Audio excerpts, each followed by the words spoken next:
la Constitución es clara, ¿no? El único poder que puede nombrar al defensor del pueblo, magistrados del Tribunal Constitucional y otros funcionarios es el Parlamento.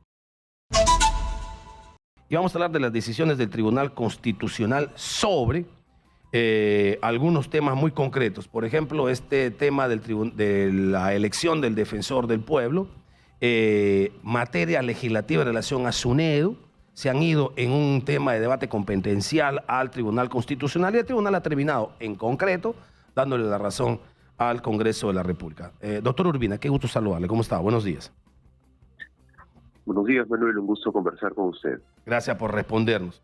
¿Qué opinión le merece esta decisión del Tribunal Constitucional que ha decidido en la práctica anular las medidas cautelares que suspendían la elección, por ejemplo, del próximo defensor del pueblo, por parte del Congreso de la República, que además se ha puesto, me parece, hasta en 2 oportunidades por parte del sindicato de Defensoría del Pueblo, que fue aceptado por el Poder Judicial y que en una demanda competencial llegó al Tribunal Constitucional, pedida la demanda, por supuesto, en este caso, presentar la demanda por el Congreso? ¿Qué opinión tiene usted sobre la decisión?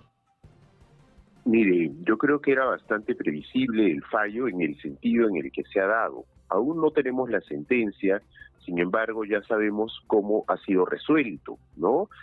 El Congreso de la República tiene unas competencias según contempla la propia Constitución del 93.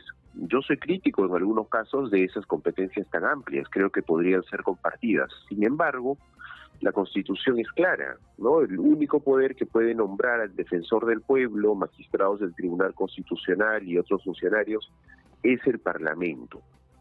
A partir de una acción de amparo, junto con una medida cautelar, un juez, ojo, supernumerario, no estamos hablando de una sala de la Corte Suprema, no, un juez detuvo este proceso de nombramiento del defensor del pueblo, también en el caso puntual de la ley de reforma a la ley universitaria, le pidió al Congreso de la República que no aplique una ley, cosa que también es un imposible jurídico, ¿no? Nunca se había visto.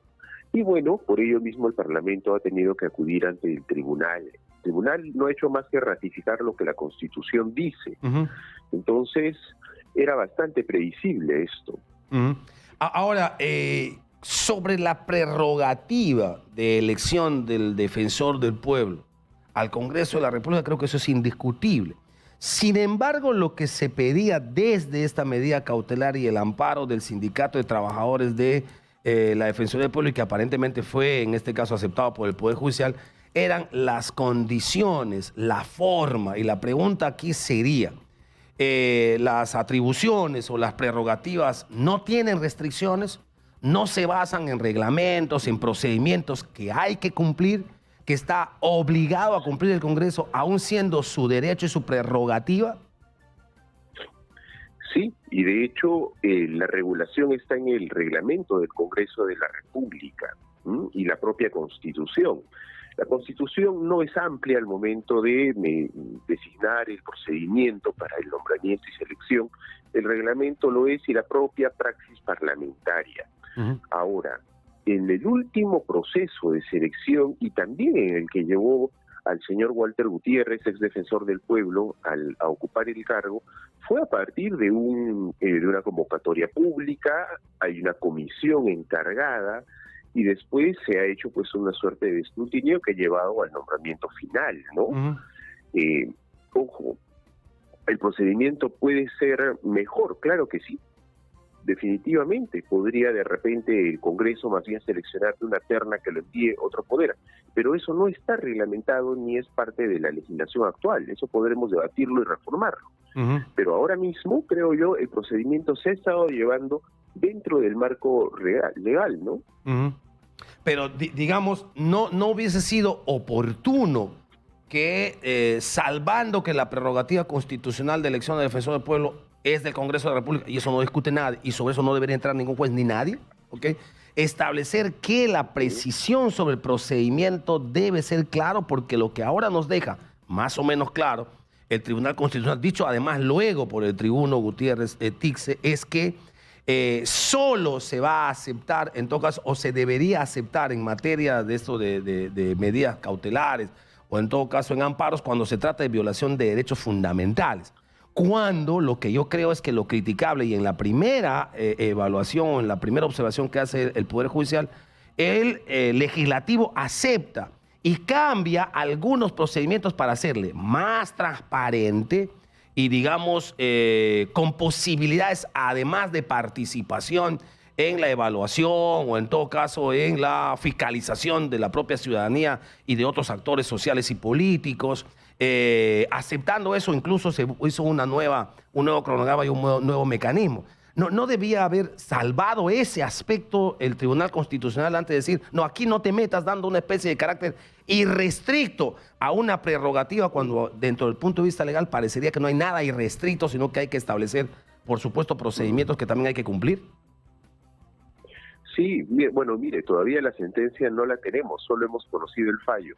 Es probable que haya algún tipo de recomendación en el cuerpo de la sentencia, ojo, pero bien, vea usted, el procedimiento de hecho en los últimos años se ha modificado bastante. Antes era simplemente por invitación y se acababa, ¿no? Como también pasaba con los propios magistrados del Tribunal Constitucional. Esto ha variado. Hoy ya hay un procedimiento, hay una convocatoria, un escrutinio incluso público. A veces nos enteramos ya al final de este proceso, pues, quiénes son. Pero la verdad es que el proceso no ha sido tan corto, ¿no?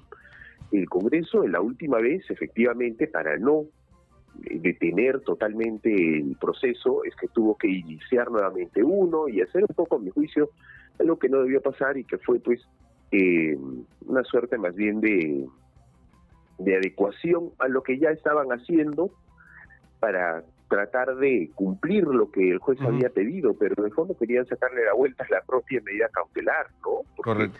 no quisieron detener todo absolutamente, sino decir, bueno, ya, a ver, te hago caso y continúo e inicio un proceso distinto para desconocer tu resolución.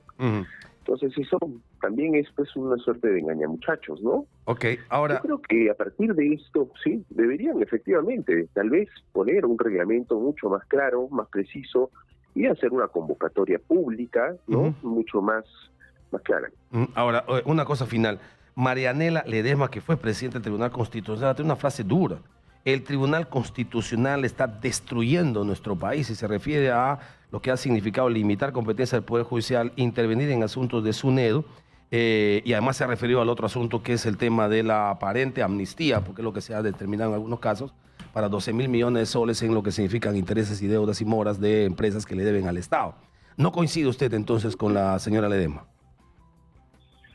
No coincido en este caso. Sí creo que las sentencias del tribunal son criticables. Las que ella también emitió siendo magistrada fueron muy criticables, ¿no? Y frases como esa también se la dijeron en más de una oportunidad. Me parece bien que ella, como ex presidenta del Tribunal Constitucional y una mujer muy entendida en leyes, pues haga este tipo de comentarios. Son parte, digamos, de esa crítica que es necesaria, ¿no? A toda sentencia de un órgano judicial peruano. Correcto. Ha sido muy gentil. Eric Urbina, constitucionalista, ha estado con nosotros. La sentencia está dada, lo dice bien, discutible, pero acatable definitivamente. O sea, está establecida como un marco legal y es lo que va a ocurrir. Si quisiéramos hablar de competencias, ganó en esta competencia el Congreso de la República versus SUNEDO versus Poder Judicial. Así de claro. Se puede discutir, debatir, estoy de acuerdo, estoy en contra, pero finalmente esto se tiene que cumplir porque es una resolución que seguramente en los próximos días tendremos a detalle. Muchas gracias, doctor Urbina.